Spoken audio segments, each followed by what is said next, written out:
한민족의 해양활동과 대진출사. 그런데 간단히 말씀드리면은 정말 어려운 시기에 있습니다. 제가 누차 얘기를 했어요. 아주 오래전부터 얘기한 건데 우리 민족사 최대의 위기가 도래하고 있다. 그랬을 경우에 위기라는 것은 꼭 우리가 나락으로 떨어진다는 거 의미하지는 않아요. 전환기라는 것이죠. 우리 민족사 최대의 전환기라고 일찍부터 주장을 해왔습니다. 그리고 그 증거는 첫 번째는 문명의 문제도 저는 있다고 봐요. 문명의 문제. 인류 역사상 현재 호모 사피엔스 사피엔스 이후에 지금처럼 인류 문명 자체의 변화가 생길 때는 없어요. 지금 우리가 2004년도를 계기로 해서 게놈 프로젝트가 그렇게 생각한 만큼 끝나지는 않았지만 기본적으로 새로운 형태의 인간이 탄생할 것은 분명하거든요. 그렇다면 그것보다 더 중요한 일이 인류 역사상 있겠습니까? 모든 것이 다 엄청난 변혁이 생기는데. 그리고 세계화죠. 그러니까 이런 얘기할 때 글로벌리제이션 그랬을 때 중국은 아직까지 얘기가 안 됐죠. 다만 중국이 2015년 그리고 2030년에는 GDP에서 미국을 능가할 것이다. 이런 예측은 있었지만 우리가 지금 느끼고 있는 것처럼 중국이 G2가 되고 실질적으로 우리의 위협이 될 것까지는 생각 못했던 거죠. 세계화란 말이 처음 등장할 때 91년도죠. 글로벌리제이션. 자, 그런 과정 속에서 동아시아 문제가 있습니다. 동아시아는 어떻게 할 것인가? 동아시아 공동체도 불가피합니다. 제가 일찍부터 주장한 내용 중에 하나가 동아연방론. 동아연방론 내세면은 내가 전대를 했어요. 나이 드신 분들이 싫어할지 모르겠지만 용어는 그렇다 치더라도 일단 동아시아 공동체는 불가피하다. 연방이라는 것은 공동체보다 더 강고한 것이죠. 그런데 문제는 우리죠. 우린 약소국 아닙니까? 양강대국, 중국, 일본. 그리고 이런 얘기 나올 때 중국은 아직 부상 안 했지만 중국이 부상할 것이라는 것은 91년도부터 이미 예측됐던 거예요. 국제사회에서. 그러니까 양강대국 사이에 낀 약소국 또는 좋은 말로 강소국의 입장에서 이거 위기에 처해 있는 것이죠. 그 외에 남북 문제 있고 여러분들이 아시는 것처럼 남한 내에도 문제가 있습니다. 저는 이데올로기의 갈등 같은 거는 그렇다 치더라도 그런 걸 떠나서도 모든 인간이 전부 다 우리가 각각 나가고 있지 않습니까? 이렇게 철저하게 분열된 시대는 일찍이 없었죠. 이게 문명사적 문제이기도 하지만 동아시아적 문제이기도 하고 한국 내의 특별한 현상이에요. 이거 참 큰일입니다. 그러니까 한국인의 행복지수가 통계에 나오지만 늘 낮은 거죠. 이런 것들이 모두 점철되어 있기 때문에 우리 어렵습니다. 그러니까 우리 모두 우리가 닥친 한민족이 닥친 위기를 돌파해야지만 됩니다. 그러기 위해서 많은 방법론, 즉 전략, 전술, 영어로 굳이 말하면 하우죠. 어떻게 할 것인가 필요한데 그 중에 하나를 제가 오늘 말씀을 드리는 거죠. 해양이라는 관점에서. 참 남해 대전 시나리오 있죠. 이거는 중국, 일본 지금 동남아시아를 얘기하고 있는데 제가 일찍부터 소개했어요.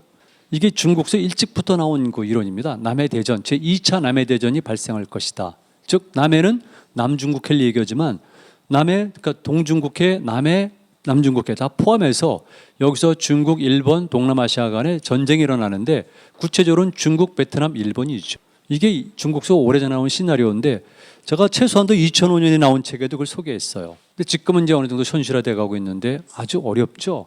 그 다음에 동아시아 우리를 둘러싼 환경은 엄청나죠. 영토 분쟁 제가 말씀드리게 되면 첫 번째 일단 오른쪽부터 보죠. 러시아와 일본 간에 벌어지고 있는 전쟁이 지금 남쿠릴 열도 북방 4개 도서 분쟁이죠.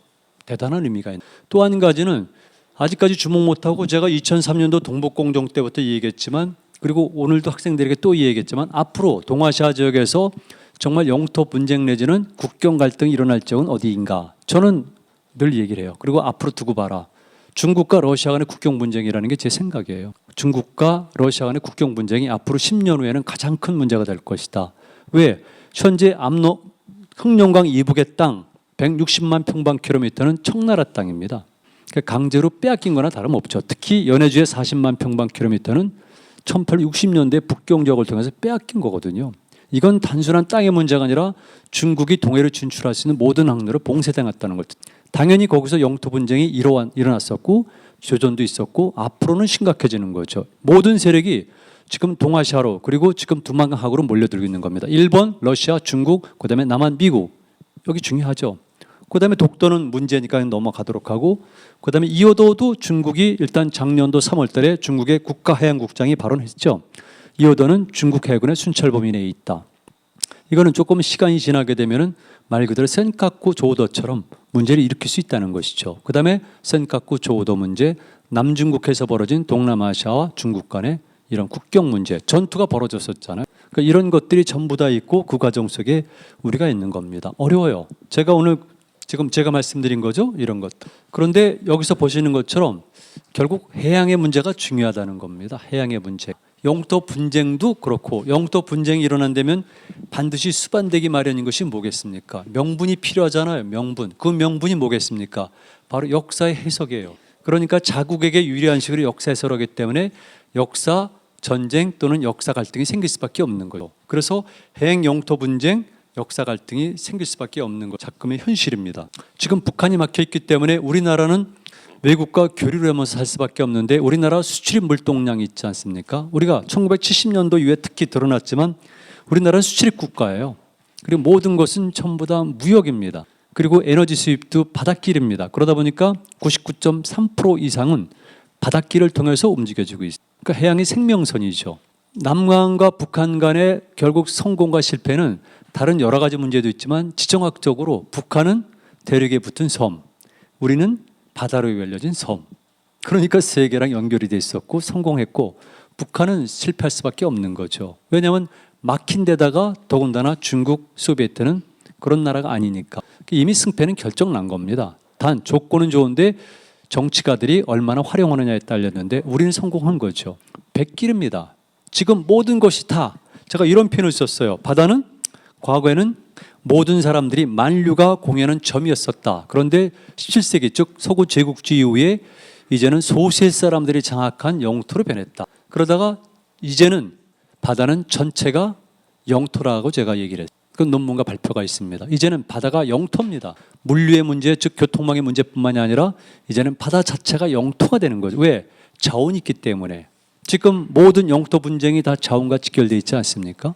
바다는 영토예요. 특히 1994년 이후에는 바다도 영토라고 규정을 내렸습니다.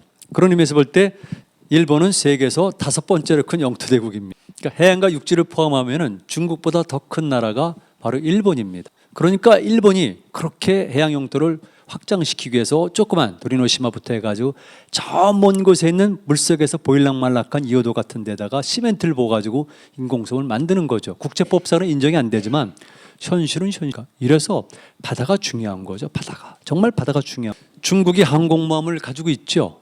취역했잖아. 요뇽함이라고. 요뇽함이란 것 자체가 처음에 생각은 요뇽함이 아니라 이를테면 동중국해가 원래 함대가 있으니까 그쪽이나 아니면 남중국해인 줄 알았었는데 요뇽함이라고 이름을 붙였다는 건 상징성이 커요. 특히 공산주의 국가에서는 지명, 인명을 비롯해서 이런 명칭이 상징적인 겁니다. 이를테면 안동이라는 도시를 모택동이 단동이라고 바꿔서 동쪽을 붉게 물들이다. 블라디보스톡도 러시아 말이지만은 정동이라는 뜻이에요. 동쪽을 정복. 이게 다 의미가 있는 거거든요. 우리만 그런 걸 모르고 있습니다. 근데 요뇽함, 그렇다면 중국이 황해 북부에 대해서 특별한 의미를 둔다는 거겠네요. 그래서 지금 여순항에서 그 외곽지대에 지금 요뇽함을 할 수 있는 그런 그 기지를 건설하고 있어요. 제가 5월달에 갔다 왔는데 그 얘기를 해주더라고요. 그것 때문에 하는 거. 그런데 우리나라도 항공모함을 2척 가질 뻔했었어요. 우리나라도. 예? 진짜 91년도, 2년도쯤 기억하는데 우리가 러시아에서부터 항공모함 2척을 샀어요. 우리나라 중소기업이. 제가 국정원 가서 특검할 때 이랬죠. 국정원 사온 거 아니에요? 뭐 아니라고 그러지만 뻔하죠. 뭐 어쨌든 항공모함 2척을 샀거든요.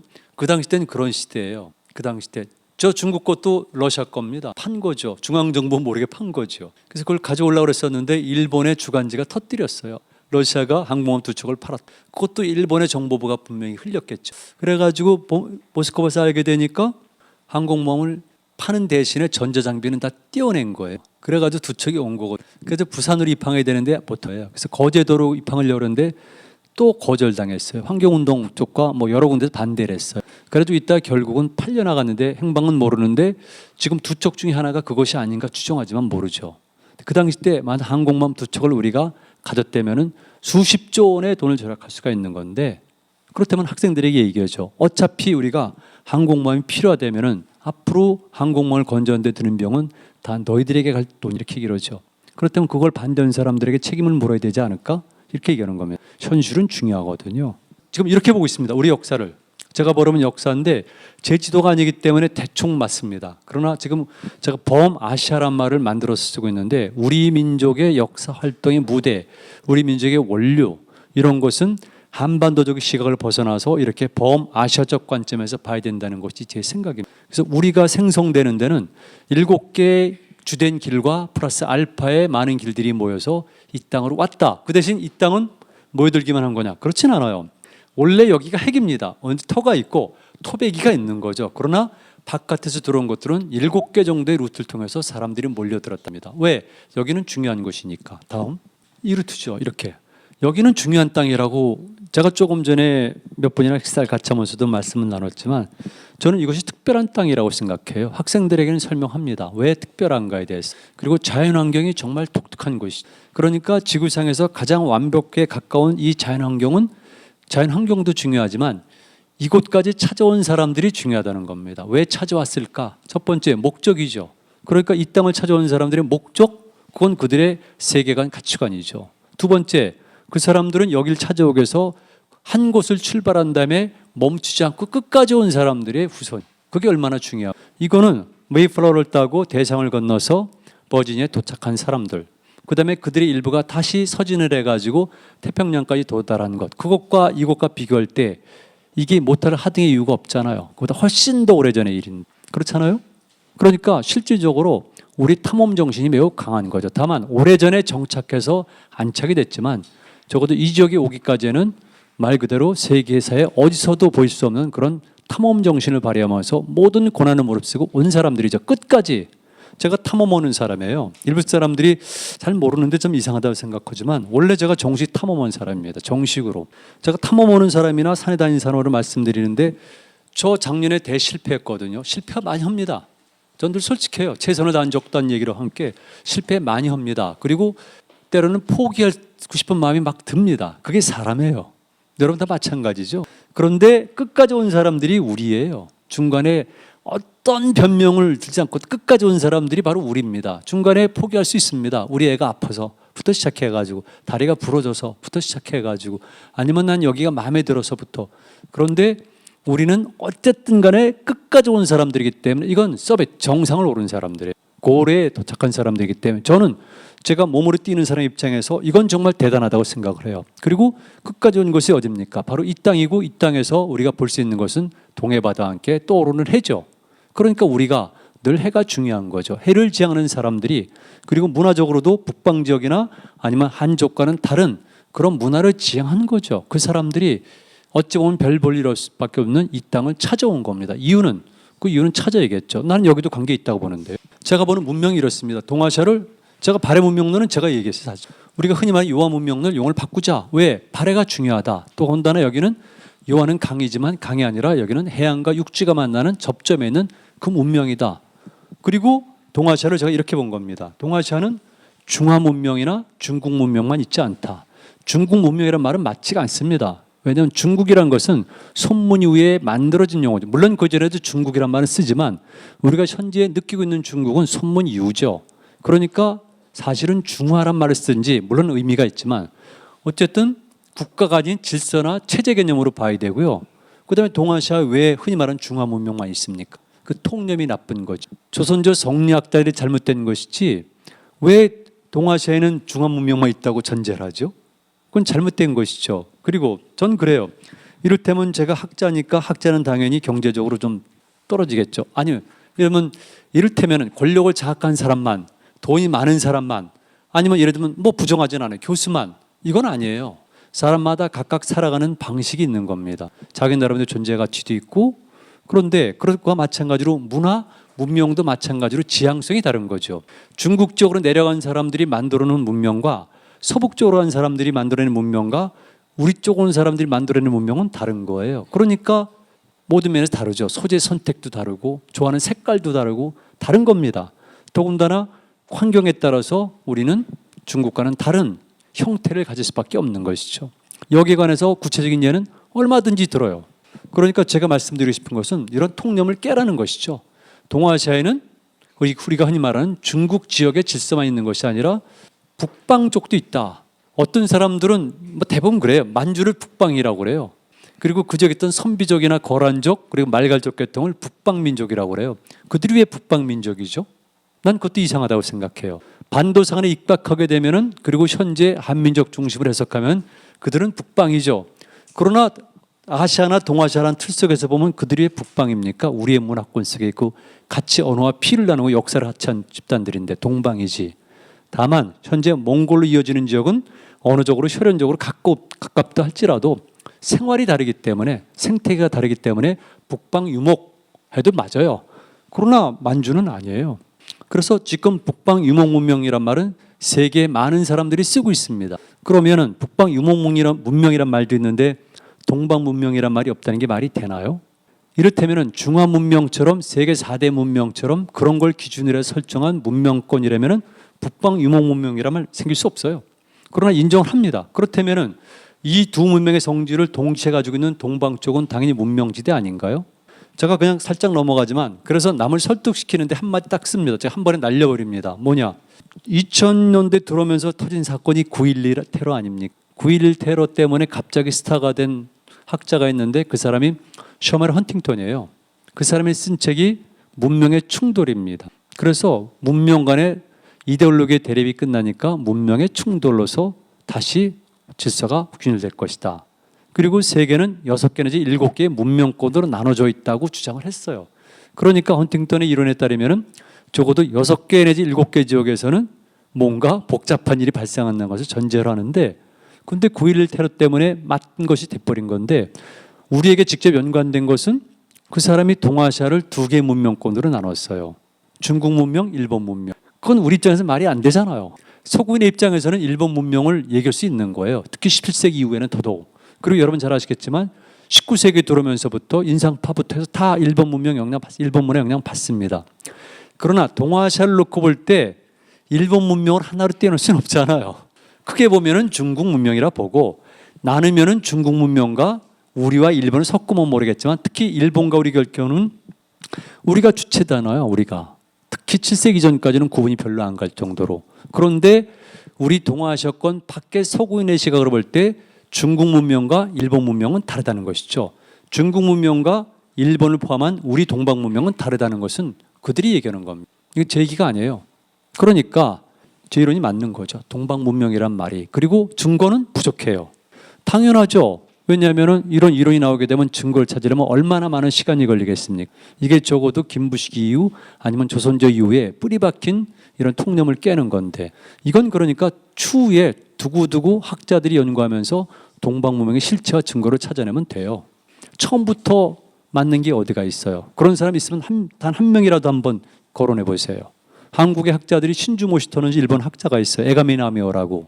기마민족 정복국가설이라고 해서 오해라는 거죠. 마치 우리에게 유리한 해석을 했다. 근데 그 사람이 기마민족 국가를 내세웠을 때 처음부터 완성됐나요? 1947년에? 아니에요. 80년대까지 꾸준히 자기 이론을 보완해요. 그리고 수많은 허점이 있어요. 저는 그래서 이렇게 보는 거고요. 그래서 이 지역을 보니까 단순한 것이 아니라 조금 이따 보완하겠지만 이게 육지만이 아니라 해양도 역사 활동의 무대였었다. 무대는 한자니까 저는 우리말을 찾은 거죠. 터. 영어로는 필드예요. 터 이론을 제가 주장하는 겁니다. 우리 집터, 무덤터부터 해가지고 터. 터라는 말은 우리가 생각하는 공간, 땅, 프레이스, 위상 이거랑 다른 거예요.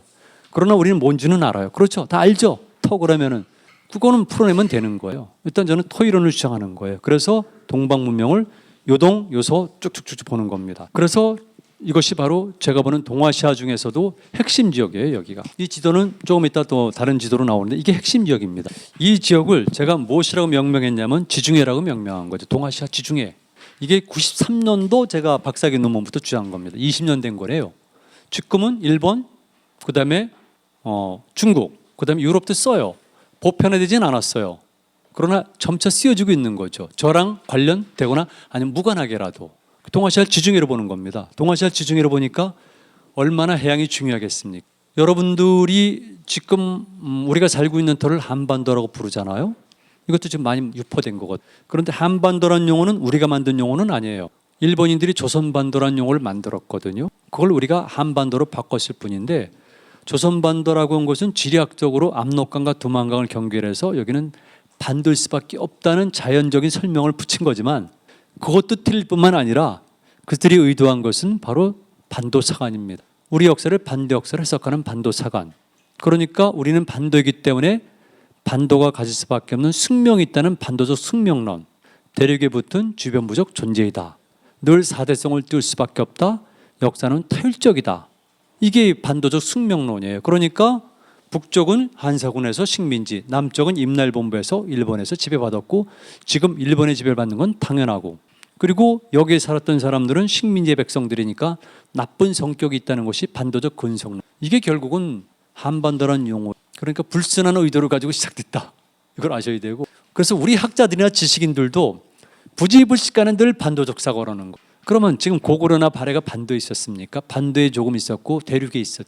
그리고 우리가 흔히 말하는 고조선, 저는 원조선이라는 용어 쓰지만 그게 반도사관으로 해결이 됩니까? 반도사관을 주장하는 사람들이 어떻게 중국의 동북공정에 대해서 맞설 수가 있죠? 그렇잖아요.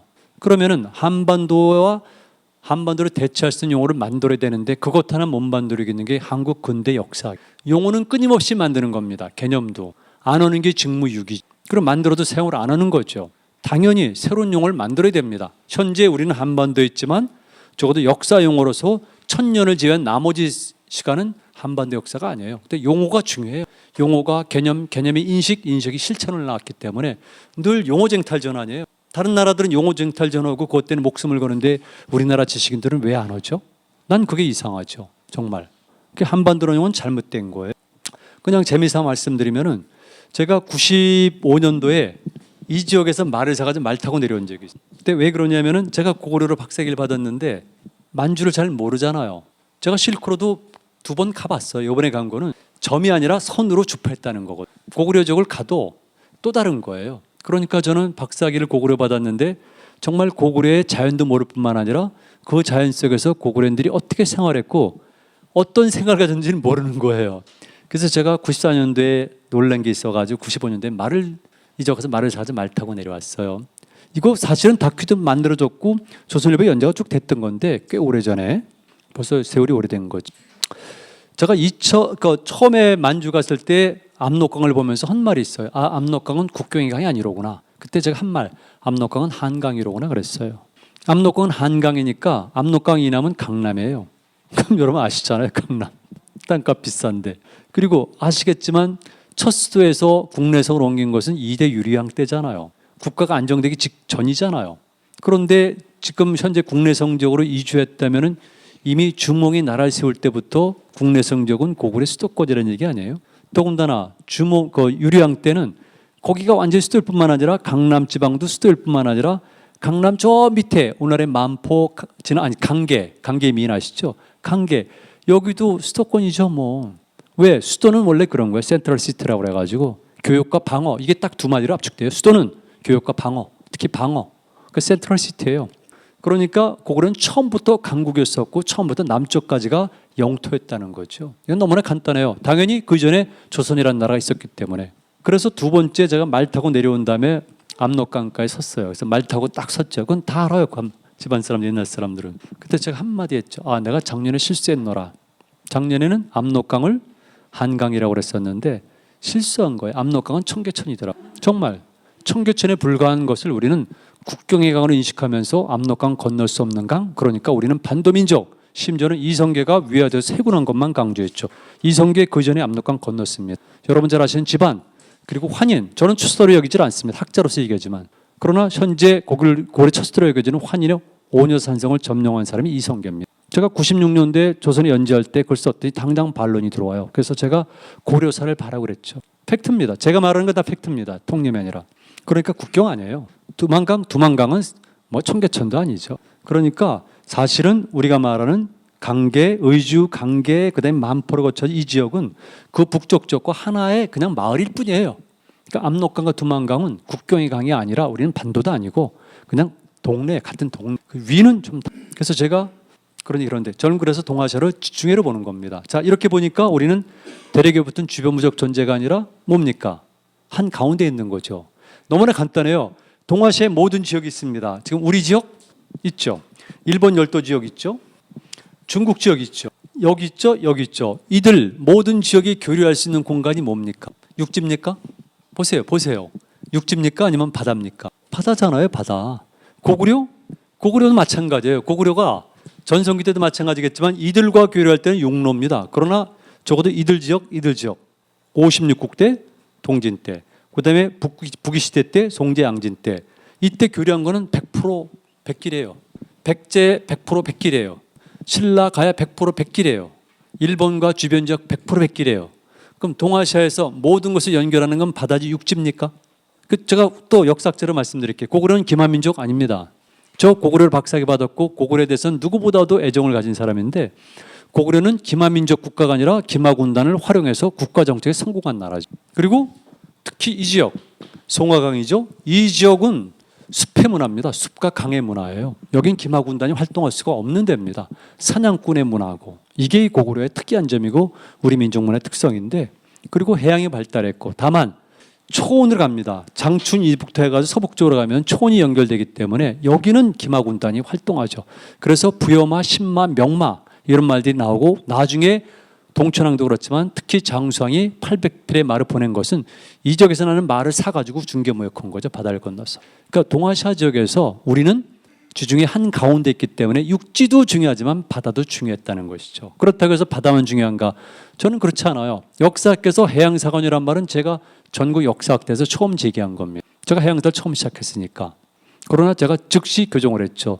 나는 해양사관이 아니라 해륙사관이다. 해양과 육지를 육지적으로 보는 거다. 그러니까 우리는 육지도 발전시켜야 되고 해양도 발전시켜야 되고 이것은 1 더하기 1이 아니라 바로 우리가 말하는 3의 논리, 여기 3조고 보이는 것처럼 3의 논리죠. 그래서 해륙사관, 유기체를 주장한 겁니다. 3조고 저 할 말 많은 사람이에요. 제가 82년도에 대한해협에서 뗏목을 띄웠습니다. 일본 열도를 가겠노라고. 그 당시 때 낙가선의 야스히로가 내각 총리 대시되면서 역사에 왜곡을 할 때인데 대학원 시절 때 제가 뗏목을 띄웠어요. 이유는 여러 가지가 있습니다. 뭐 역사적인 이유도 있고 사상적인 이유도 있고 그런데 그때 띄운 뗏목 이름이 해무소입니다. 그리고 그때 만든 단체 이름이 다물단입니다. 이건 다 기록에 나오는 거죠. 저는 하면 다 책을 쓰니까. 그리고 실패했지만은 83년도에는 다시 해서 결국은 큐슈의 그 오돌도까지 갔는데 그때 제가 해무소, 다물단, 뭐 그림 다 마찬가지입니다. 그리고 그 당시 때 낸 시집이 신단수입니다. 거기에 표지가 역시 고구려 고분벽화에 천왕이란 글자가 새겨져 묵서가 있는 그 그림입니다. 96년도에 제가 중국 절강성서 뗏목을 띄웠어요. 동아지중해호라고.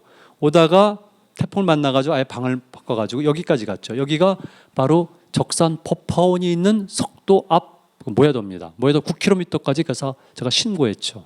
그리고 97년도에서 출발해가지고 흑산도 17일째 인천까지 왔는데 그때 동아지중해라는 뗏목의 돛그림이 바로 3조고입니다. 이게 96년도 7년도입니다. 그리고 2002년도 한일 월드컵 때 일본 축구협회 엠블렘을 제기한 게 접니다. 그건 동아일보 기사가 나와요. 제 이름 갑니다. 그러니까 3조고에 대해서는 제가 82년도에 단군에 가는 논문을 쓰고 3이라는 숫자를 매일 강조하고 늘 33 그랬는데 전 3을 소중히 여깁니다. 그러니까 해륙사관이라는 것은 단순하게 육지와 해양의 문제가 아니라 모든 것을 유기적으로 본다는 유기적 제 역사 유기체설의 우리 특별한 집단이죠. 우리 정말 특별한 집단이라고 생각해요.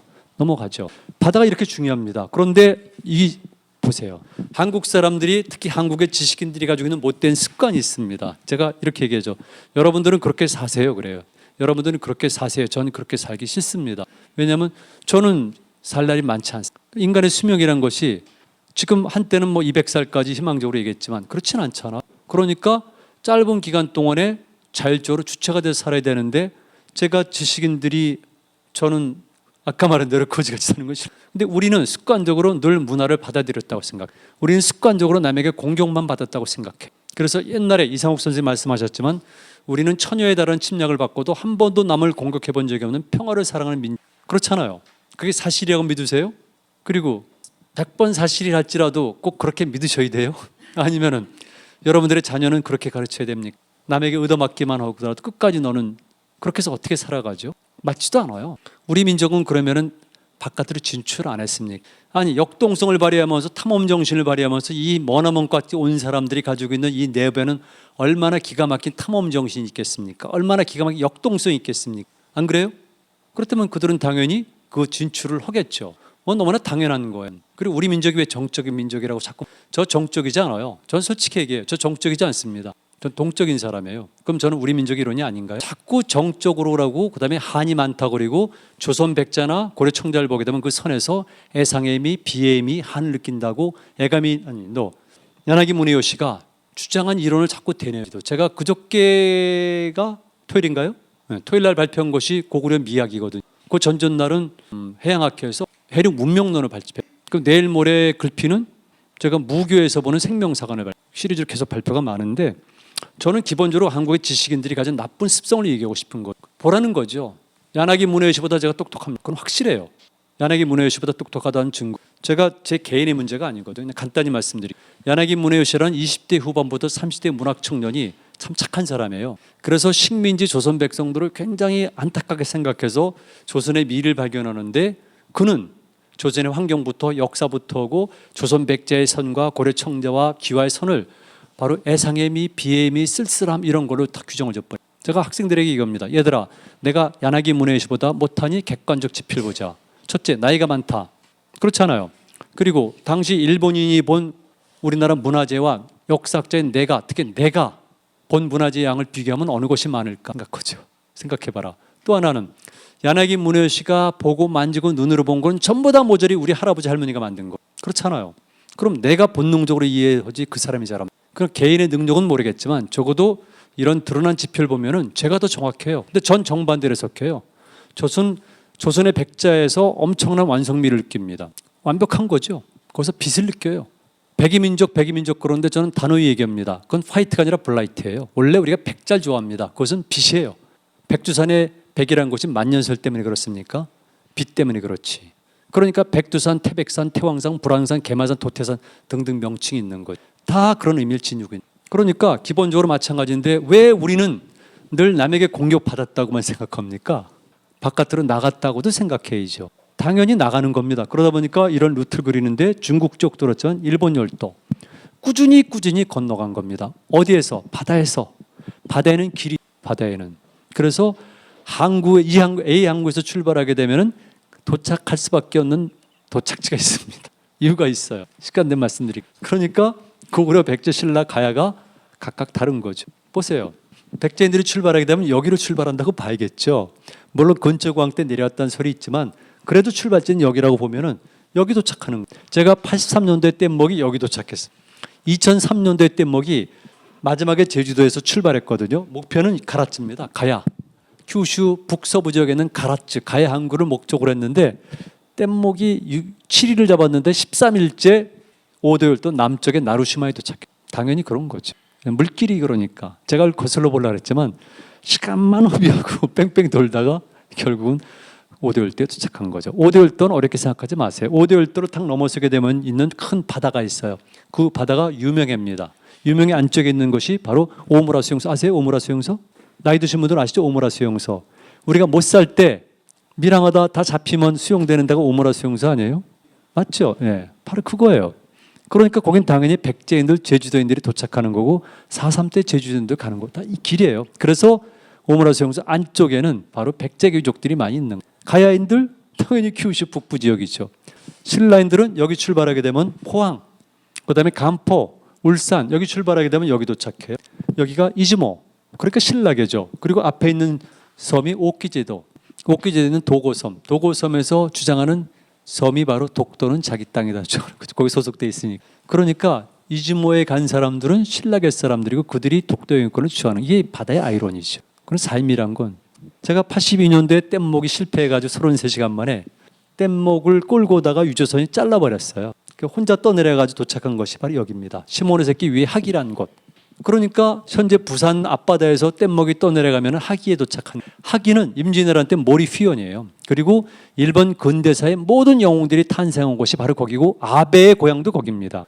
이토 히로부미를 비롯해서 일본 근대사 영웅들이 탄생한 곳이 바로 거기다. 이유는 있죠. 그리고 바로 아베, 그러니까 기시 다 이쪽 출신들이에요. 그러니까 참 묘한 거죠. 이들이 큐슈 세력과 이들이 줄기차게 주장하는 것이 바로 조선 병탐론, 그 다음에 정한론, 대동국 등등 이런 거죠. 그러니까 한일 관계는 근현대사 전공자들이나 정착자들이 얘기하는 것 외에 또 다른 게 있는 거죠. 역사가 있어요. 그러니까 아베는 이게 어려운 거죠. 이 단순하게 문제가 아니라 너무나 당연히 이토 히로부미가 바로 거기에. 이토 히로부미 비롯한 몇몇의 그 뛰어난 그 일본의 명치신을 성공시킨 인재들을 양성한 요시다 쇼인, 그가 세운 학교가 바로 하기거든요. 그리고 하기학기, 즉 우리 조선 도공들이 가서 만든 도자기로 유명한 하기학기. 그리고 고구려 당연하죠. 이렇게 우리는 주변적으로 끊임없이 진출했다는 것을 꼭 여러분들이 아셔야 돼요. 그리고 이들은 바다를 건넌 사람들이에요. 자, 그래서 여러분들이 말씀드리고 싶은 것은 우리는 주변으로 끊임없이 진출했다. 당연한 겁니다. 필요에 따라서 이를테면 돈을 벌기 위해서, 아니면 저기 가서 내가 정치로 내 야망을 실천하기 위해서, 아니면 도망가기 위해서 살인을 저지르고 그다음에 애인과 도피행각 등도 비롯해서 떠나는 겁니다. 그래서 일본 열도에 곳곳에 도착하는데 이게 바로 뭐냐면 저는 모자 관계를 봐요. 식민, 모국, 자국, 소국들이 무지하게 생기죠. 그리고 일본 고대사는 이 소국들이 모여가지고 우리가 흔히 말하는 야마도 조정시키는 4개 정도 나라로 있다고 보고, 그다음에 마지막은 일본 국이죠. 670년에. 그 전까지는 그것도 670년도 현재 동경지방을 간신히 한, 그리고 현재 노또 반도가 있는 이시카와현까지. 당연히 이런 구종 속에서 우리는 동아시아 지중해라는, 즉 해양이 중요한 이 시기에 있어서 지정학적으로서는 코아, 지경학적으로서는 허브, 물리 허브, 그다음에 지오컬처, 지리 문화적으로는 IC 또는 하트론을 제가 주장하는 거예요. 저는 우리 문화를 이렇게 규정합니다. 발달한 중국 문화가 일본 열도를 건너가는 다리 역할. 우리는 그 정도로 만족하는데 저는 그렇게 생각 안 해요. 제가 주장하는 IC론과 하트론입니다. 여기는 문화의 인터체인지다. 그리고 하트론, 문화가 들어와서 모여서 새롭게 만들어서 퍼져나가는 것. 그리고 왜 중국 문화만 받아들였다고 그러죠? 난 정말 이해가 안 돼요. 왜 중국 문화만 받아들였다고 생각을 하죠? 아니, 우리를 둘러싼 것이 전 지역인데 왜 우리는 중국 문화만 받아들였다고 생각해요? 다 있는 겁니다. 더군다나 고구려 시대 때는 오늘 만주 일대를 다 장악했잖아요. 바다도 장악해. 잘못된 거죠.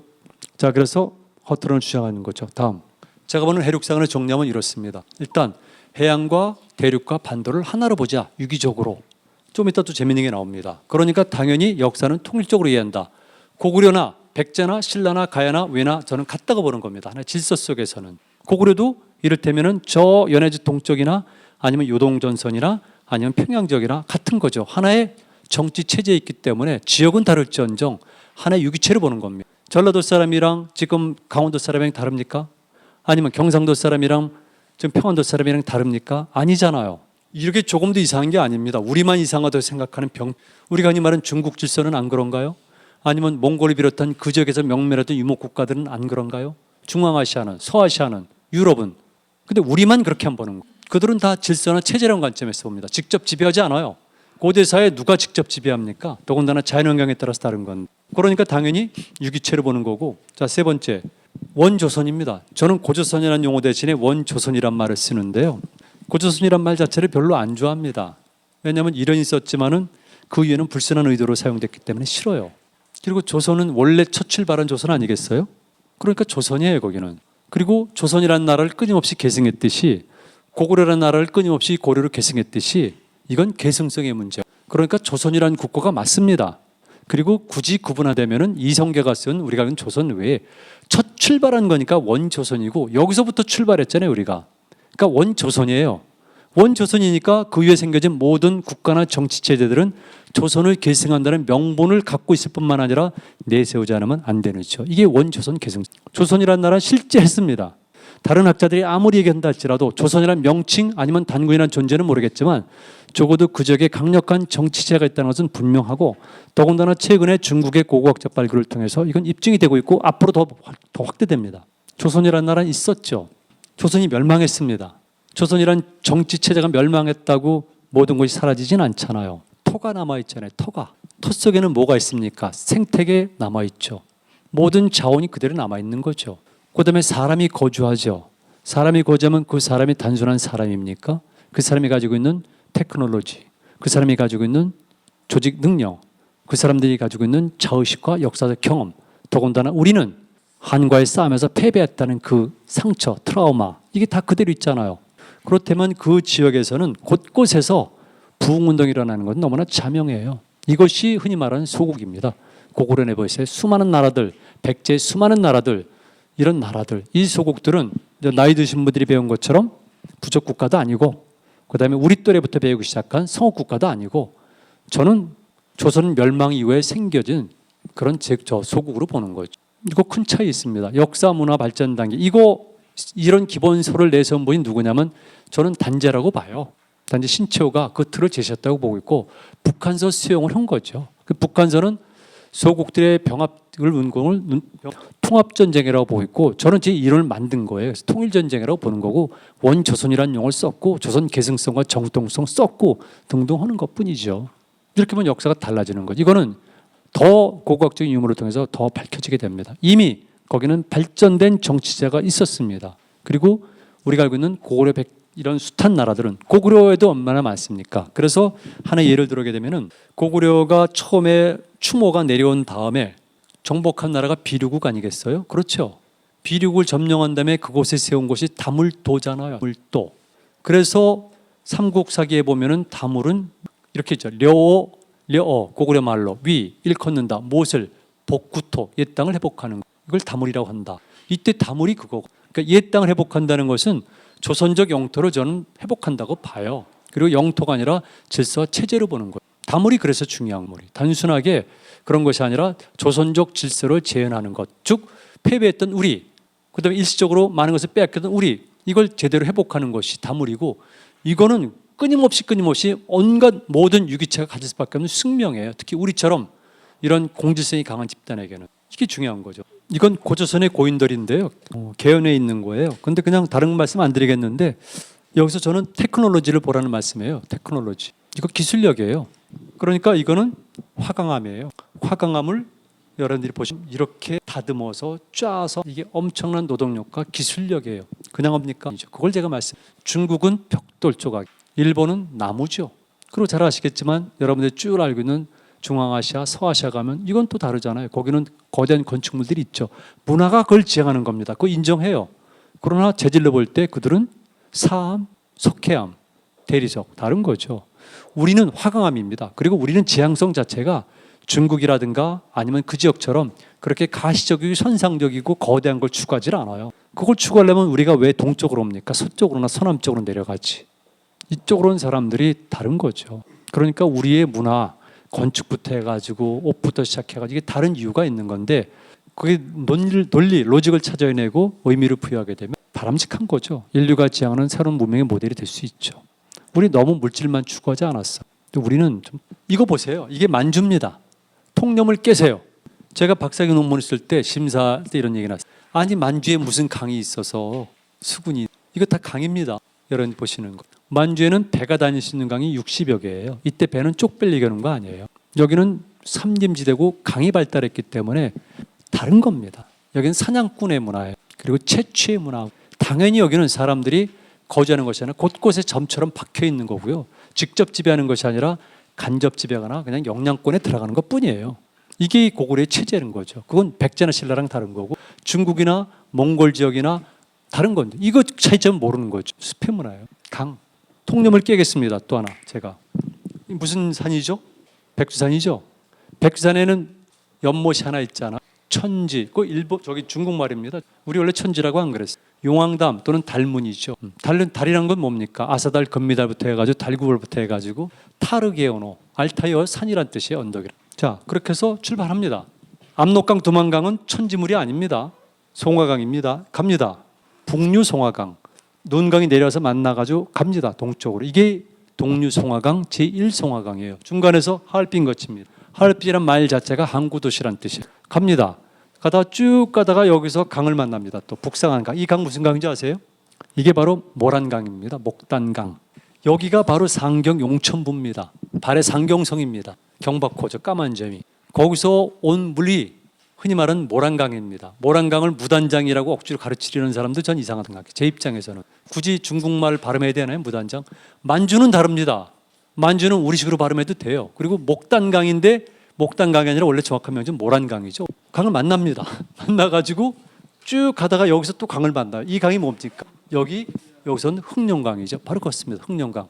아무루, 검은 물이라는 뜻의 아무루, 흑룡강을 만나요. 끝난 게 아니죠. 쭉 가다가 또 강을 만납니다. 또 강을.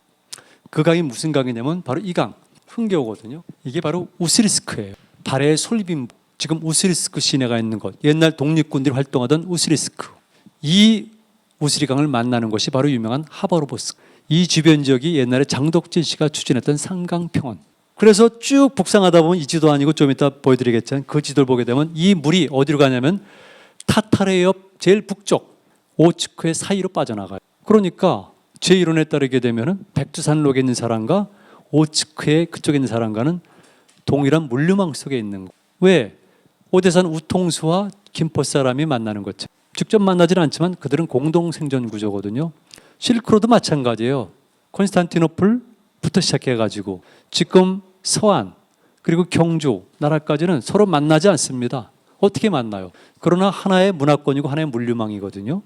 이런 거는 다른 데서 연수육로 시스템이라는 용어로도 얼마든지 표현 가능해요. 지략 용어지만 우리나라에는 없지만 통념을 깨는 거죠. 그렇다면 우리 민족의 활동 무대는 백자 신라다르다면 이거 전부 다 고구려적인 질서나 체제고 그 전에 조선적 질서 체제라고 봐도 그 시대 상황에 따라서 맞는 겁니다. 당연히 이 동아시 중에 있는 모든 나라들은 해륙 국가이면서 해륙 정책을 취해야 되고 당연히 모든 중요한 수도나 도시들은 무슨 도시? 항구 도시가 돼야 돼요. 그렇잖아요. 항구가 아니면 어떻게 교통이 됩니까?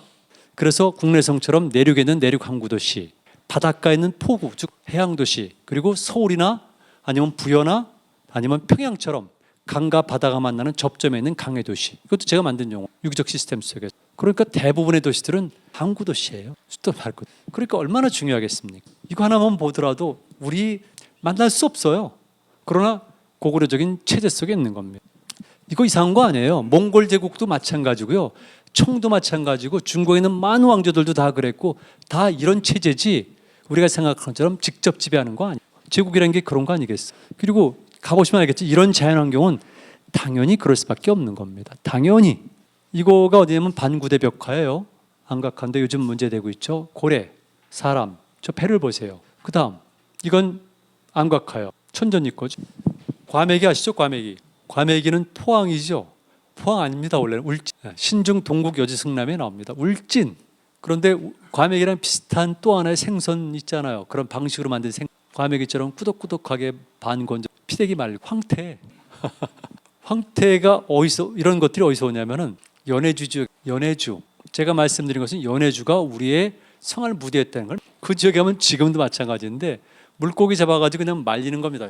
꿰가지고 지가 알아서. 거기 춥잖아요. 그래서 지금도죠. 왜?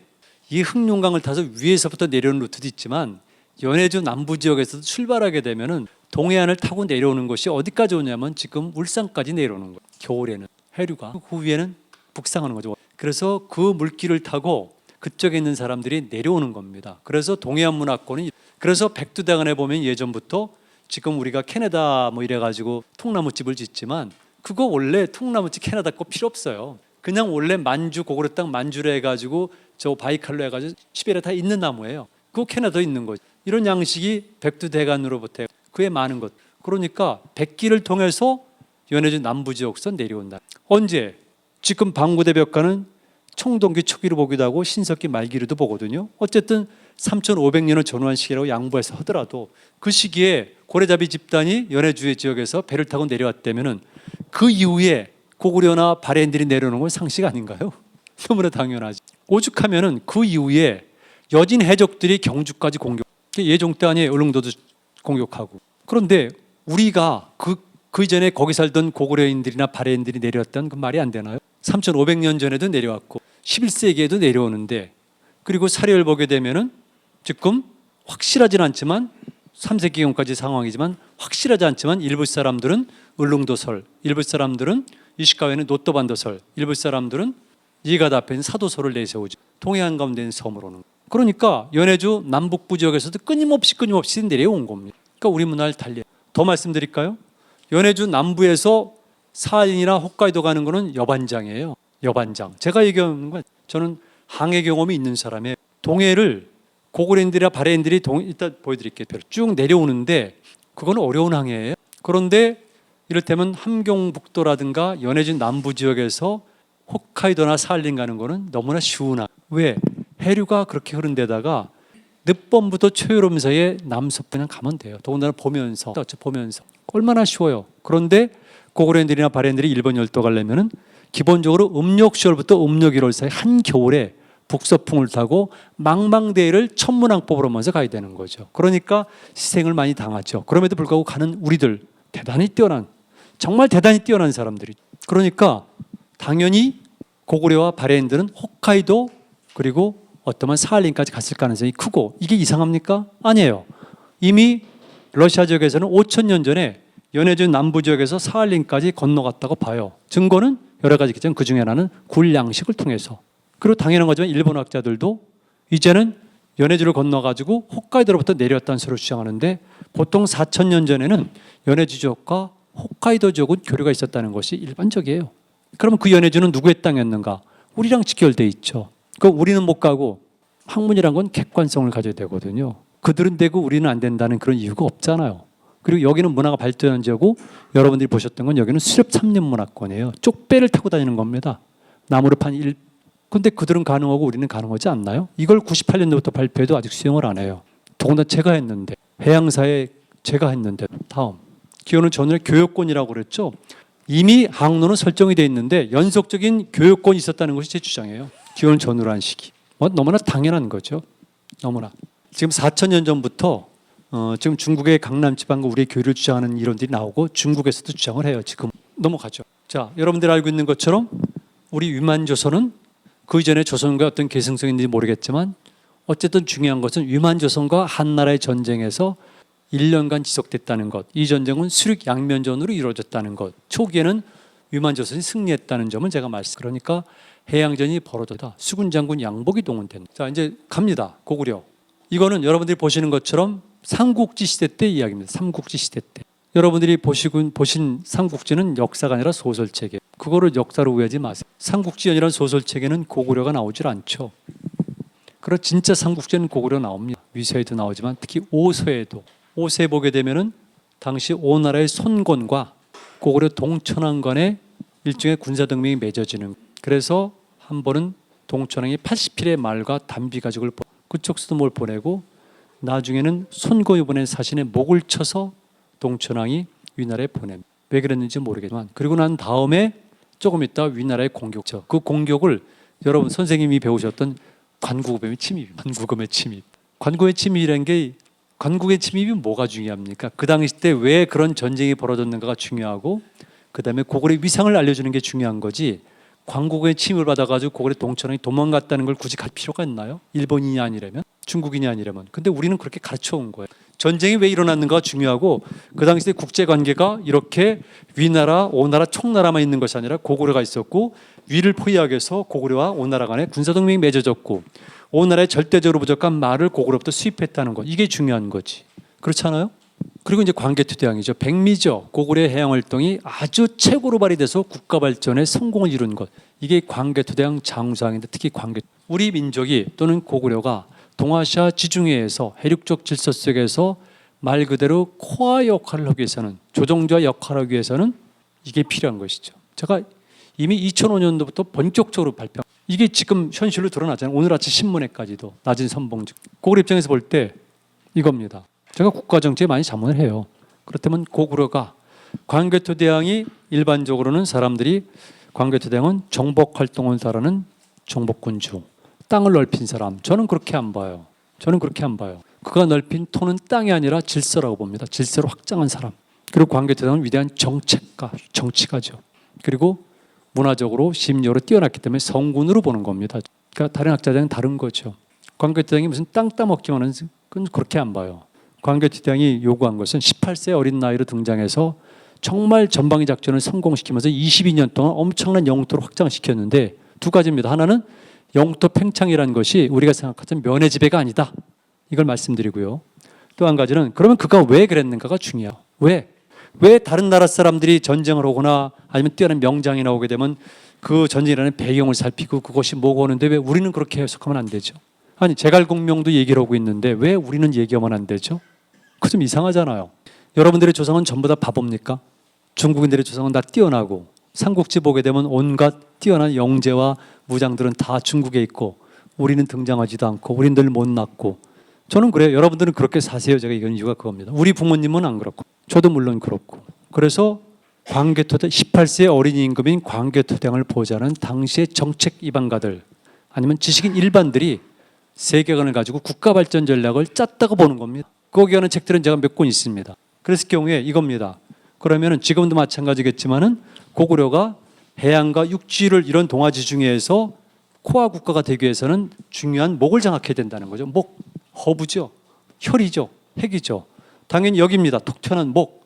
여기, 여기, 여기, 여기, 여기. 5개 플러스 하나죠.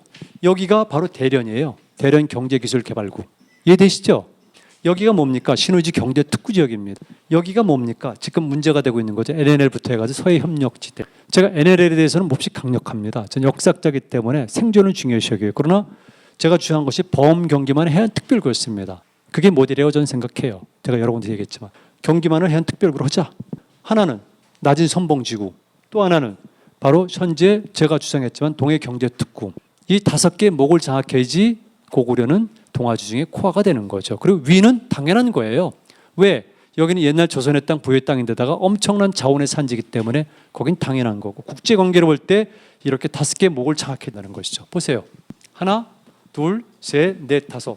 지금용어로 말하면 대련 경제기술개발구, 신우지 경제특구, 비단섬 경제특구, 그다음에 서해협력지대, 제 용어로 말하면 범경기만 해안특별구, 낮은 선봉지구. 낮은 선봉지구 뭡니까? 여기는 핫산, 중국의 훈춘, 창치투 전략, 그리고 동해경제특구. 그래서 제가 2003년도 동북공정이 일어났을 때 제가 발표한 거잖아요. 역사전쟁이라는 책의 저자가 저잖아요.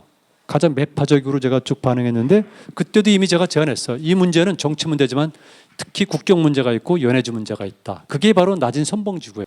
왜? 옛날부터 그랬으니까. 고구려 때도 마찬가지고, 러일 전쟁 때도 러시아가 그리로 진출해서 태평양으로 갔고, 러시아 진출을 막기 위해서 영국이 일본을 동원해서 이걸 방어 전략을 취한 것이 러일 전쟁이고, 그리고 그 이후에 똑같이 일본이 두만강 경량론을 내세워서 만주로 진출한 교도부로 삼았고, 6.25도 똑같고 지금도 마찬가지고, 여기를 중국이 지금 내려오는 겁니다. 당연히 중국의 동해 진출을 막기 위해서는 러시아, 일본, 그리고 남한 미국의 협력이 필요하고 이유가 있는 거죠. 다 바다죠. 그래서 광개토, 다음 시간이 없기 때문에, 그래서 광개토의 작전을 보니까 해양과 연관됐기 때문에 제가 간단히 말씀드리면은, 광개토 대왕이 초년부터 해양 작전, 관미성 전투, 그리고 396년도에 수군을 거느리고 백제군을 공격해서 58개 성을 점령하고 왕성을 압박해서 왕의 항복을 받고 왕의 동생과 대신과 백성들을 거느리고 돌아가잖아요. 그때 396년 전투를 제가 이렇게 본 겁니다. 성들을 가지고 위치를 찍어보니까 제1로그는 바로 한강 수로직공 작전. 여기가 뭡니까? NNL 지역이에요. 두 번째가 여기가 어디입니까? 이 섬이 영종도자. 그러니까 인천 상륙 작전을 처음 성공시킨 사람은 광개토. 왜? 점령한 성이 미추성 아니에요? 미추성. 비문에 딱 돌아가면 맨 위쪽에 미추성 나오죠. 뭐 비성, 김포의 하성 등등. 그래서 영종도, 월미도, 주안, 문학산성이 바로 미추성이에요. 문학경기장. 그리고 철마산성 넘게 되면은 계양산이 있는 부평, 그리고 그 다음에 신월동, 목동, 영등포로 나가는 거예요. 이거는 한강 수로직공 작전이니까 이를테면은 그 이후에 1866년도에 병인 양녀처럼 프랑스 함대가 쳐들어간 것과 똑같은 거죠. 목동 치고 양화교까지 갔잖아요. 그런데 광개토 대왕은 직공을 해가지고 지금 풍락까지 간, 아니면 하남시까지 갔고, 그리고 제3노군이 남양반도 상륙작전, 핵이죠. 여기를 신라가 차지했기 때문에 삼국통일을 이룩할 수가 있었던 거예요. 화성시죠. 남양반도 상륙작전, 이게 바로 그거예요. 그러니까 고구려는 해양활동을 활발했고, 광개토 대왕은 이렇게 동아시아의 해륙적 성격을 띄우고 해륙국가론을 완성시키기 위해서 취한 정책이 해륙정책이고, 그러다 보니까 작전도 해군과 그 다음에 육군, 즉 보, 기, 수군을 동시에 거느린 입체작전을 펼친 거죠. 이게 성공한 거죠. 다음. 그래가지고 그 뒤에 장수왕 때 완성이 되지만 이런 구도가 되는 겁니다. 지금도 마찬가지인데요.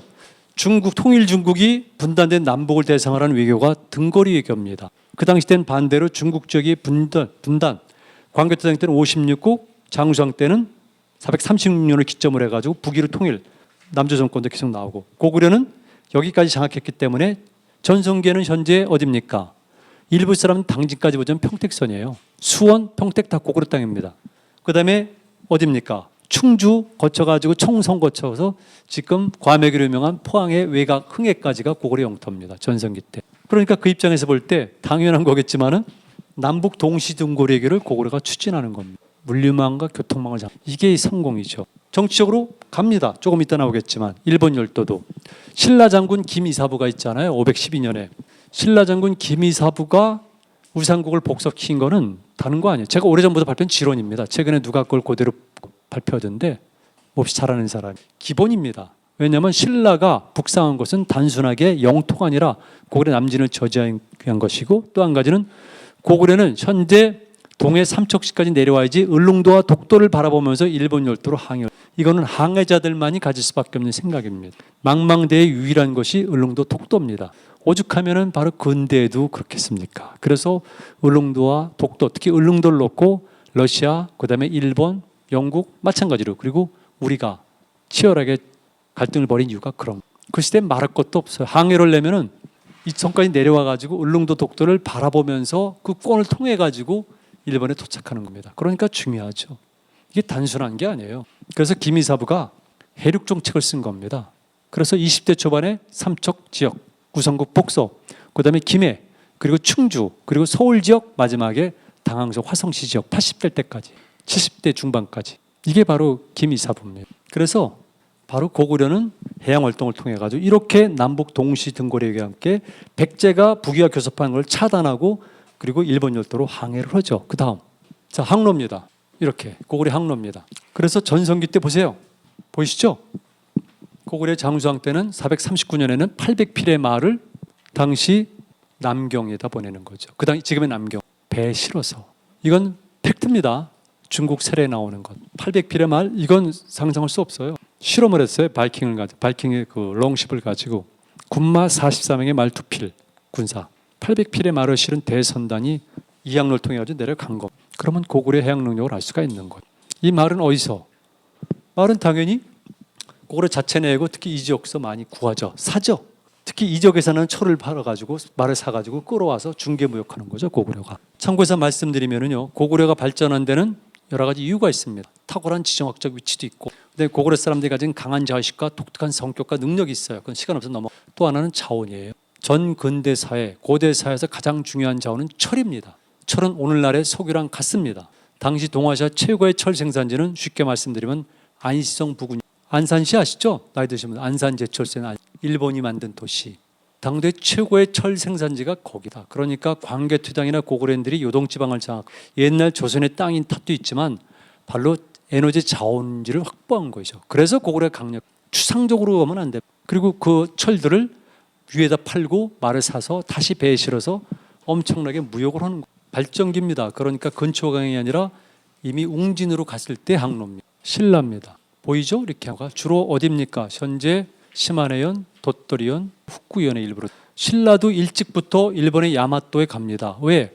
이번에 다큐멘터리 만들어져요. 지금 촬영하고 있어요. 가장 접근이 좋습니다. 바다만 건너면은 도토리현이나 이즈모에 도착한 다음에는 그대로 연안항에 통해 가지고 저기 스루가라는 데로 들어가요. 그러면 지금 딱 2시간밖에 안 걸려. 지금은 비와 통해 가지고 나라까지. 그러니까 백제인들은 셋도내를 거쳐 가지고 가니까 힘듭니다. 가야도 그렇고. 근데 오히려 신라인들은 가깝고, 고구려도 늘 스루가에 도착합니다. 발해인들도 여러 번 도착해요. 발해인들이 고구려 도착할 때 최종 항구는 스루가입니다. 그래서 노또반 들어가서 거기서 바다를 뜨죠. 스루가 중요합니다. 신라, 가야, 고구려, 발해 모든 관련성이 있는 것. 다음, 도대체 삼국사를 보게 되면은 신라가 공격받은 것만 나와요. 그런 법이 어디가 있습니까? 당연히 신라인들이 바다를 진출하죠. 제가 신라의 경주를 해양도시라고 논문을 발표했어요. 아주 치밀하게 분석합니다. 신라는 항구도시입니다. 그러니까 일반적인 통념을 깬 건데, 일반적으로는 내륙에 위치한 산간 분지죠. 그러니까 신라는 발전이 늦었다는 논리인데, 제 이론에 따르면 거기는 항구도. 왜냐하면 형산강을 통해서 영일만으로 빠져나가고, 토암산서 이렇게 내려다보면 간포, 신의 포구라는 간포가 있고, 그 다음에 울산으로 가면 빠져나가는 거예요. 오히려 적의 공격을 방어하기 좋죠. 그럼에도 불구하고 외인 외병들이 침입했고, 나중에는 여진 해적들이 침입하는 겁니다. 바닷가에 있기 때문에. 그렇게 안으로 들어와도 똑같아. 미케네도 제가 미케네 다 가봤어요. 다 가본 겁니다. 그 유명한 정화의 원종대의 배를 만든 양주는 300km 내륙에 있어요. 함부르크는 바다에서 110km 들어가 있어요. 쿠알라룸푸르 40km 들어가 있어요. 아테네 24km 들어가 있어요. 이게 당연한 거예요. 모르고들 얘기를 했을 뿐이지 아니라고. 그러나 다른 지역과 비교해 보면은 당연히 도시는 바닷가에 있는 것이 아니라 안으로 들어가는 데 있는 겁니다. 항구 당연하다. 자, 이거는 다시 보는 건데요. 자, 직접 통치, 간접 통치, 영향권. 여기 살았던 종족들 이렇습니다. 다음, 또 다음. 안 되겠다. 다시 뺏으세요. 여기는 없구나. 여러분들에게 특별히 말씀드리고 싶은 거는 이 지역에 살았던 우리가 말하는 종족들 있잖아요. 11개 종족들. 선비계 종족들, 말갈계 종족들이 많이 있잖아요. 그런데 선비계 종족과 거란계 종족은 우리랑 언어가 같습니다. 풍습도 같습니다. 이건 교차 비교 여러 번 나와요. 그 도표가 있는데 여긴 없네요. 여긴 해양만 뽑았으니까. 다만 말갈계가 좀 다르죠. 그러나 생활 공동체예요. 이런 관점에서 보면은 우리가 언어가 달라도 하나의 질서가 체제인데 유사한 거예요. 말이 통한다고 되어 있는데 중국 사료에 저 교차 비교를 도표가 있습니다. 그러니까 좀 질서나 체제론 관점에서 보면은 만주 전 일대는 고구려의 영역권인 거죠. 영토, 영역 이런 거 설명하려면 동물 행동학이라든가 이런 일은 적용시켜야 돼요. 동북공정에서 이런 게 나옵니다. 순나라와 고구려, 당나라와 고구려 간에 벌어진 전쟁은 국내 전쟁이다. 그리고 일부 학자들이 통일 전쟁이라고 주장했어요. 그래서 제가 첫 세미나에서 이렇게 얘기했죠. 그렇다면은 과거 수나라와 당나라와 마찬가지로 그 논리라면은 북한에 유고가 발생했을 경우에 중국이 영향력을 끼치겠다는 것이냐 제가 질문했어요. 제 말 이해하시죠? 그런데 국내 학자들이 이 전쟁을 국제대전이라는 용어를 안 썼던 거예요. 제가 93년대 박사학위 논문 쓸 때 마지막 장이 바로 이겁니다. 동아지중해 국제대전. 이 전쟁은 일방적으로 수나라에서 공유받은 것이 아니라 400년 만에 중국 지역을 통일한 선비적의 수나라와 동방에 있던 고구려가 국제질서의 재편을 놓고 벌어진 국제대전이라고 제가 쓴 겁니다. 이 전쟁에는 동아시아의 종주권과 무역권을 놓고 벌어진 쟁탈전이고 이 전쟁에는 동아시아의 모든 국가와 종족들이 직접 간접으로 참여한 전쟁이다. 간접은 실크로드 역까지 포함하는 겁니다. 이 전쟁은 고구려의 선공으로 시작돼서 마지막 671년에 안희성이 항복할 때까지 70년간 벌어진 70년 전쟁이다. 이거를 제가 박사학위 논문을 썼고요. 제가 얼마나 발표했고 얼마나 다큐멘터리가 만들어졌겠습니까? 역사 스페셜에서. 그런데 국내 학자들이 전혀 안 써요. 저는 이 전쟁은 동아시아 국제대전이라는 거죠. 질서의 대결이지 우리가 일방적으로 맞은 게 아니라는 것이 제 논리거든요. 그런데 동북공정에서 그렇게 주장하니까 화급하게 그걸 썼죠. 그래서 70년 전쟁, 지금도 국제대전, 세계대전 용어가 그래서 쓰여지는 거죠. 처음엔 제 용어 이름 쓰다가 지금은 안 해요. 그런데 간단한 것처럼 그렇지 않습니다. 식민사관이나 반도사관을 가지고 있으면 그렇게 못 봅니다. 그렇지 않으니까 이 전쟁은 객관적으로 봐야 된다. 동아시아 세계를 놓고 벌어진 전쟁이다. 이렇게 되는 거죠. 전쟁이 어떻게 일방적으로 남에서 얻어맞는 겁니까? 양쪽이 운명을 걸고 싸움하는 건데 실제로 제가 다 분석해냈죠. 분석해냈으니까 그동안 말들이 없었던 거죠. 다만 인정을 안 하고 싶었던 거죠. 그러다가 동북공정 때문에 할 수 없이 쓴 거죠. 누구? 여러분 다 아는 사람들이에요. 그 쓴 사람들. 그래서 역사를 긍정적으로 보는 사람과 아니면 그렇지 않은 차이점이 있는 거죠. 이 구도입니다. 이렇게 다 넘어가죠. 이 전쟁은 그래서 당연한 거겠지만 이 지역 자체가 동아시아 지중해이기 때문에 해륙적 성격을 띄우기 때문에 전쟁도 당연하지만 수륙양면전, 즉 해륙양면전으로 이루어진 거예요. 육군만 생각하시면 곤란해요. 이건 수군만 다른 겁니다. 특히 요동성에서 수양제 친정군이 막 잡혀 있을 때 그때 수양제가 우중문이 이끄는 30만의 별동대를 파견한 거예요. 북쪽으로 돌아가지고 내려오는 거죠. 그리고 또 하나가 있습니다. 레화가 이끄는 수군이 황해 북부를 횡단해서 대동강 상륙 작전을 성공. 그래가지고 평양성 60리바까지 갑니다. 우리 윤 작전에 걸려든 거. 그랬다가 거기 있었던 고건무 장군에게 완전히 괴멸당해서 해법까지 돌아와서 진을 쳤다는 것이 사료에 나옵니다. 그러니까 우중문의 30만 별동대는 모든 보급이 끊겨진 거죠. 고구려 작전에 걸려든 거죠. 그래서 퇴각할 때 이미 하여튼 함정에 걸려서 30만 중에서 2,700여 명만이 살아갔다고 수서와 자치통감에 기록이 되어 있는. 그때 바로 수군작전입니다. 레화가 이끈 수군작전. 방어한 사람이 교과서에는 건무로 되어 있지만 진짜 이름은 고건무죠. 왜? 고구려 영량왕의 동생이었었고 그 이후에 영유왕이 되었다가 연개소문에 시해당했으니 당연히 고건무장. 근데 선생님 건무장군을 배우고 그럼 이상하지 않아요? 우리나라는. 그러니까 이사부도 마찬가지로 건무도 전부 다 성이 씨, 이차전도 건무도 성이 건씨. 이상하잖아요. 정말 냉정하게 비판해야 돼요. 그 사료를 쓴 사람과 함께 아직까지 그걸 답습하는 역사학자들을 비판해야 돼요. 그런 의식이 없으면 어떻게 해요?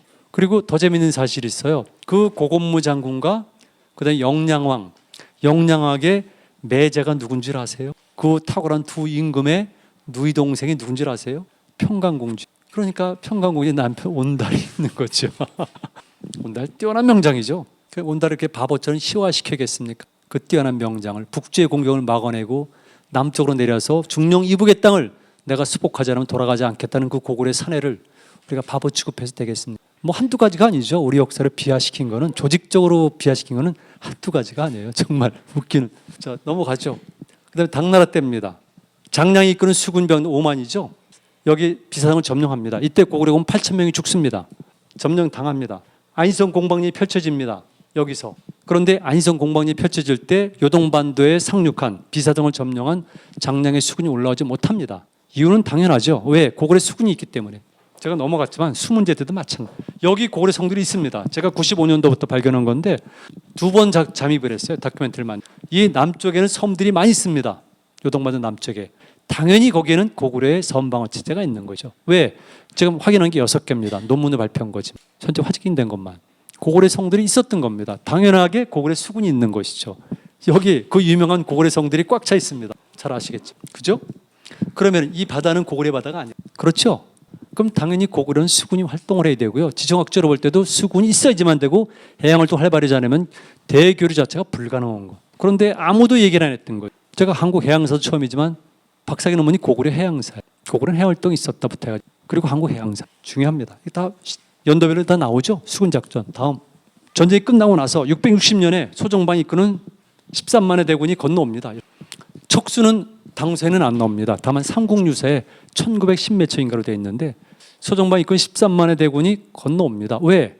아까 말씀드린 현재 남양반도를 신라가 장악했기 때문에 동서동맹이 맺어질 수가 있었던 거죠. 사신도국하고 항구입니다. 트로이 전쟁도 항구쟁탈전이고 해협쟁탈전이에요. 그래서 660년에 신라 태자 김본민이 덕적도에 가서 수군 100척을 거느리고 기다렸다가 안내해서 범금강상륙작전을 개시해서 며칠 만에 사비성이 항복한 거다. 그러니까 여러분들이 아시는 것처럼 황산벌 전투가 아니에요. 나당연합 수군에서 사비성이 급습당하고 항복한 거죠. 이게 역사의 사실입니다. 당연한 거겠지만 그 이후부터 이렇게 일본 661년부터 해가지고 쭉쭉 옵니다. 일본 열대가 있었던 의자왕의 아들인 부여풍이 오죠. 부흥운동이 일어나죠. 그 다음에 다시 일본에서 외국이죠. 군대를 보내는 거. 그래서 전쟁이 벌어지다가 663년에 이 백강전투, 여기 소리 여러 가지가 있지만 백강전투에서 나당연합수군이 백예연합군을 괴멸시켜버립니다. 사료에 따르게 되면은 외선 400척, 그 다음에 2만 7천 명의 외병이 전사합니다. 그리고 대탈출을 시도하죠. 그건 일본 세계의 기록이고 백강전투 이거는 당시의 기록이고요. 그 다음에 우리는 금강으로 저쪽으로 돼 있죠. 웅진강으로. 이거 역사의 사실입니다. 그 당시 때 백제인들이 일본 열도로 탈출하는 거예요. 대탈출을. 그래서 663년 전투가 중요하고 일본 서기에 따르면은 백제 유민들이 떠나면서 이제 우리는 고국을 떠난다. 언제 다시 돌아와서 조상의 무덤에 참배할까? 이런 내용이 나와요. 일본 열도를 가는 겁니다. 그리고 일본 열도에 도착하자마자 대마도부터 시작하죠. 여기부터 시작해가지고 여기까지 이르는 일련의 해양방어 체제를 구축합니다. 백제 유민들이. 그래서 일본 서기에 보면은 성, 그다음에 그 성을 쌓은 사람, 그다음에 벼슬 이런 것들이 다 나옵니다. 그래서 백제 유민들을 중심으로 해서 대마도부터 큐슈 북부에서 중부를 해가지고 현재 나라 지역까지 성들이 쌓여집니다. 이거는 살에 남아 있는 거고요. 나머지 성들도 매우 많이 있습니다. 이게 역사의 실상입니다. 그래서 이 전쟁은 해륙 양면전이에요. 왜? 나당연합군이 일본 열도를 공략할 가능성이 크니까 방어전을 펼치는 거죠. 따라서 일본 국이 670년에 성립된 다음에 당연히 신라와 적대 관계를 유지하고 신라 정토론을 내세우면서 신라 공격 준비를 하도록 전군에 명령을 내리죠. 실제 능력이 없고 떠나가지고 당연히 신라도 똑같은 대응 방법을 취하고 그런 과정 속에서 등장한 것이 문망의 수중농, 효성왕의 유골. 이게 다 그런 겁니다. 해양전이죠.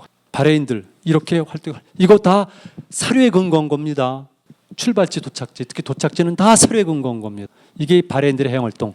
220년 동안의 바레인들은 34차례의 사신단, 1100명에 달하는 민간인, 그리고 망한 다음에 한 번, 도합 36차례 보냈고요. 숱하게 많은 민간인들이 건너간 거예요. 이들은 처음에는 8세기 내내는 정치적 동맹 때문에 9세기는 오로지 무역을 위해서 그래서 무수히 건너가면서 그들은 많이 희생당합니다. 그럼에도 불구하고 동해를 건너는 그 사람들이 바로 우리의 조상인 바레인들입니다. 그런데 2003년도 동북공정이 일어난 알려진 11월 때까지 우리나라에서 박사기 받은 사람이 몇 명인 줄 아세요? 단 3명입니다. 우리나라 역사학에서 바레사를 박사기 받은 사람이 2003년도에 한 명을 포함해서 단 3명에 불과해요. 그럼 무슨 변명을 하죠? 그러면서 어떻게 중국의 동북공정을 욕할 수가 있죠? 그러니까 바레에 대한 연구는 일본, 중국, 그리고 러시아, 북한형 겁니다. 우리는 안 한 거죠. 문제 있지 않나요? 아무리 본인들은 변명을 하더라도 역사학계 전체는 변명할 거 없잖아요. 할 수 없잖아요. 단 3명에 불과한데. 그러면서 어떻게 중국의 동북공정을 욕하죠? 이겁니다. 98년대 발표한 논문인데 일본 열도로 갔다. 발해 해양활동. 위에는 저점이 있죠. 이거는 가설이에요. D는. 그럼 나머지는 전부 다 설에 근거한 겁니다. 다음. 대단한. 넘어갑니다. 고려시대 때 마지막입니다. 고려.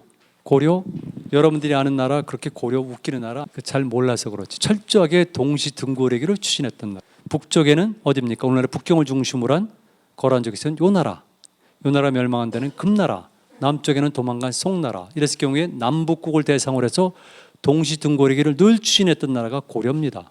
왜? 해양 능력이 있었기 때문에. 심지어는 김부식이도 당시 송 황제의 취임식에 수도를 입경하지 못합니다. 거부하는 거죠.